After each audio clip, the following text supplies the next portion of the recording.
அனைவருக்கும் வணக்கம். இன்றைக்கி மார்ச் 24, 2024 ஞாயிற்றுக்கிழமை. தினமணியில் இருக்கிற முக்கியமான நியூஸ் என்னென்னு பார்ப்போம். இன்றைக்கும் ஃபுல்லாக எலெக்ஷன் சம்மந்தமான நியூஸ் தான். இன்றைக்கி ஞாயிற்றுக்கிழமைனாலும் திருக்குறளும் கிடையாது. இம்பார்ட்டன்ட் நியூஸும் சொல்கிற அளவுக்கு பெருசாக ஒன்றும் இல்லை. ஆனால் ஒரு ஜென்ரலான ஒரு நியூஸ் இருக்குது, அதை வேணால் வாசிக்கிறேன்.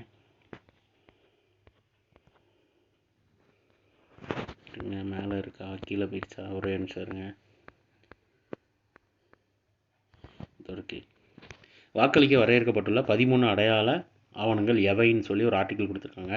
மக்களவைத் தேர்தலில் வாக்களிக்க வரையறுக்கப்பட்டுள்ள அடையாள ஆவணங்கள் எவை என தலைமை தேர்தல் அதிகாரி சத்யபிரத சாகு தெரிவித்துள்ளார். இது குறித்து சனிக்கிழமை அவர் அளித்த பேட்டியில், கடந்த தேர்தல்களைப் போலவே ஒரு மக்களவைத் தேர்தலிலும் புகைப்பட வாக்காளர் அடையாள அட்டையுடன் சேர்ந்த மொத்தம் 13 வகையான ஆவணங்கள் வரையறுக்கப்பட்டுள்ளன.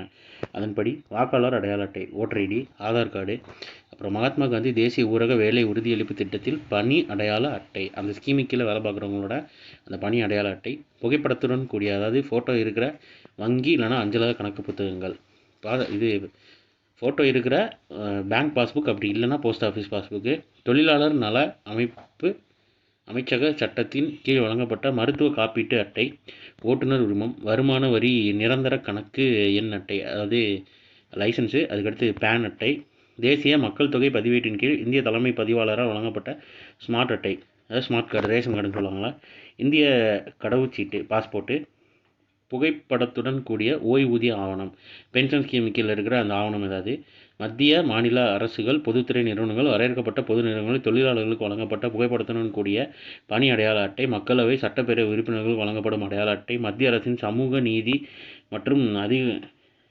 அதிகாரமளித்தல் அமைச்சகத்தின் கீழ் வழங்கப்பட்ட தனித்துவமான அடையாள அட்டை ஆகியவற்றின் அசல் ஆவணங்களில் ஏதேனும் ஒன்றை எடுத்து வந்து வாக்கினை செலுத்தலாம். அசல்னா ஒரிஜினல், அதோட ஒரிஜினல் காப்பியை எடுத்துகிட்டு வந்து தான் நம்ம வந்து வாக்கு செலுத்த முடியும்னு தெரிவிச்சிருக்காங்க. வேறு யாருக்காவது யூஸ்ஃபுல்லாக இருக்குன்னா கூட அனுப்பிக்கோங்க நீங்கள். ஏன்னா நிறைய பேர்கிட்ட எல்லாமே இருக்காது. இந்த டைமில் யாருக்காவது ஏதாவது மிஸ் ஆகிருக்கும். ஸோ இதெல்லாம் இருக்குது, யூஸ் பண்ணிக்கோங்க. இதோட ஒரிஜினல் இருந்தால் எடுத்துகிட்டு வந்துக்கோங்க. நீங்கள் இது ஸ்க்ரீன்ஷாட் எடுத்து கூட சொல்லிக்கலாம். ஸோ இன்றைக்கான நியூஸஸ் அவ்வளோதான். இதோட ஹேண்ட் பிடிஎஃப் கீழே டிஸ்கிரிப்ஷன் லிங்க்கில் கொடுக்குறேன். வேணுறவங்க யூட்டிலைஸ் பண்ணிக்கோங்க. இதோட ஷார்ட்டர் வெர்ஷனாக வந்து கண்டென்ட் நம்ம சேனலில் இருக்குது. வேணுறவங்க வந்து யூட்டிலைஸ் பண்ணிக்கோங்க. ஸோ மேலும் இன்னொரு நியூஸை சந்திப்போம். தேங்க்யூ.